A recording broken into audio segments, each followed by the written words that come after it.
Hey, what's up, gang? Welcome back to my channel. I'm sitting here, it's like 3:30 in the morning. I'm sitting here overlooking this field because hogs normally come through here on this part of the ranch. And it's below freezing, the first night below freezing, plus we have a full moon. I figured these piggies would be up and moving, but I have not seen a single one. Got about 30 minutes before I head over to a buddy's ranch and go with him to hunt hogs over there. Maybe they're over there. They're definitely not here. And I wanted to talk to you about something that's been on my mind for a few days. Over the Thanksgiving break, I watched a video of a restaurant owner in Toronto being arrested. Literally being drugged out of his restaurant by police and hauled off to jail. And so apparently this guy said, look, the government's locking down, shutting down all non-essential businesses.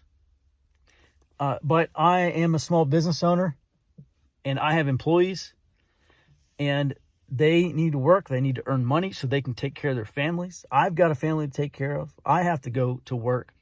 And he said he was going to go open up his restaurant. And that's what he did, at least for a little while. And then police showed up, went through a crowd of supporters, arrested this guy, walked back through the crowd of his supporters who were filming this or videoing this on their phones, and they took him to jail. Now, from a counterinsurgency and insurgency perspective, what the Toronto police did in this video is piss off a lot of people, because I watched it and I was pretty pissed off about it. And I can only imagine that Toronto police have just built up a good amount of resentment and or anger towards them for arresting this guy.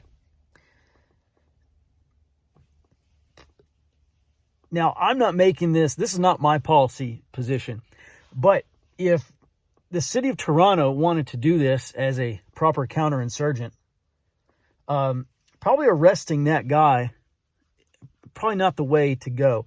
You know, they could have fined him into oblivion. They could have done a number of other less punitive, I wouldn't say less punitive, but things other than going to arrest this guy. Because if this were a more extreme scenario, the Toronto Police Department now would risk, well, more extreme response by going in there and arresting this guy. And I bring this up because we're starting to see lockdowns. There are going to be, just like we saw during the spring, more protests, more civil disobedience.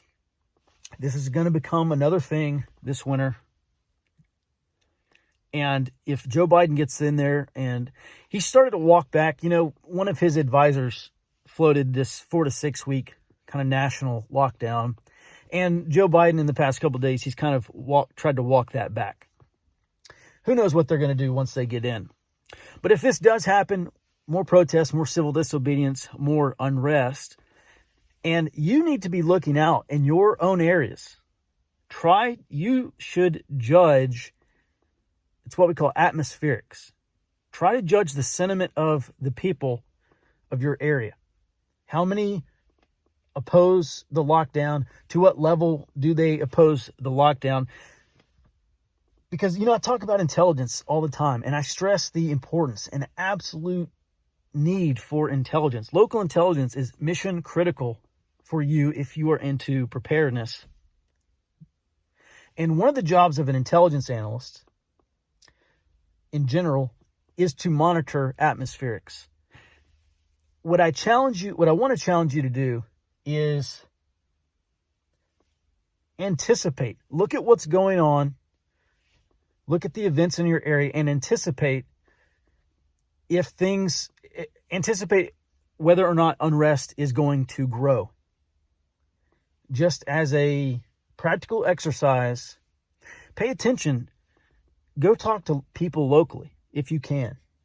You know, if you're in line at the supermarket, or you got a friend who works at a hardware store, or wherever, start asking your friends and family how they feel about the lockdowns, and if they're seeing any signs or any indications of protests or civil disobedience or other types of unrest. and try to get a grip on how the people feel and how the people are going to respond if there is a general lockdown that's ordered. One of my concerns is that we do see significant protests and also unrest. Now, I talk a lot about counterinsurgency and insurgency, and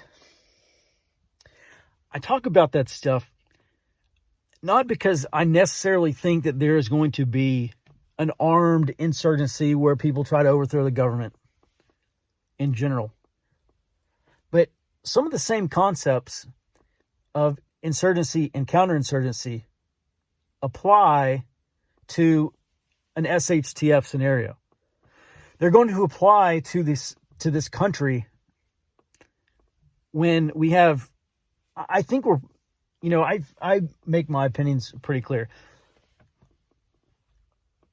We very well may be in a period of, we're definitely in a period of decline. We may be in a period of collapse. And I do think that in the next 5, 10, 20, 40 years max, we're going to see the end of the American empire. I expect to live through that. We're probably living through it now.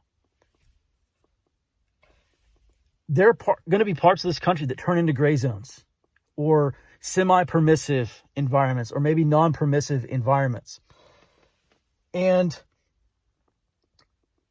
looking at insurgency and counterinsurgency, the study of those topics, it would behoove you because it expands your frame of reference, and now you see political, social, and economic instability in a brand new light.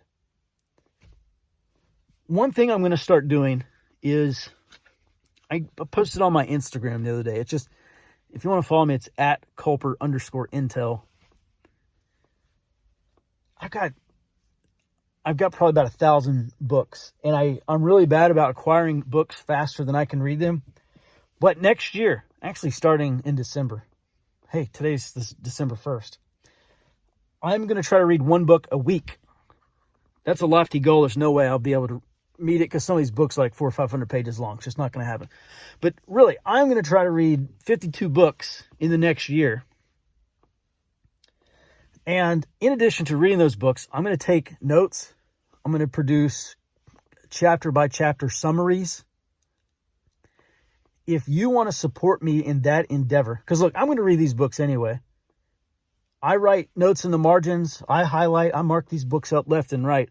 So all I'm going to do is, once I get done reading the book or once I get done reading the chapter, I'm just going to collect some thoughts, write out some notes, and post a chapter summary so that you, instead of taking 10, 20, 30, 40 plus hours to read some of these books, you can read a chapter in about 5 minutes.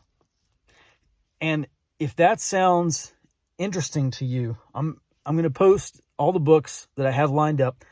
Head over to patreon.com/outfront. And for something like $5 a month, you can support me in this effort.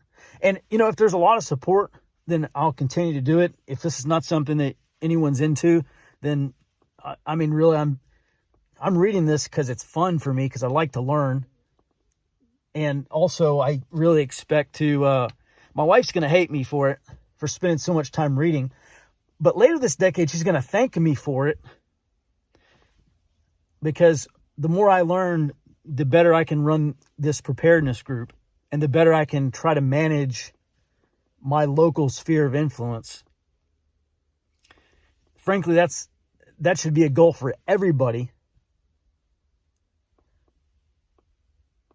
So if you, I'm going to be reading this stuff anyway.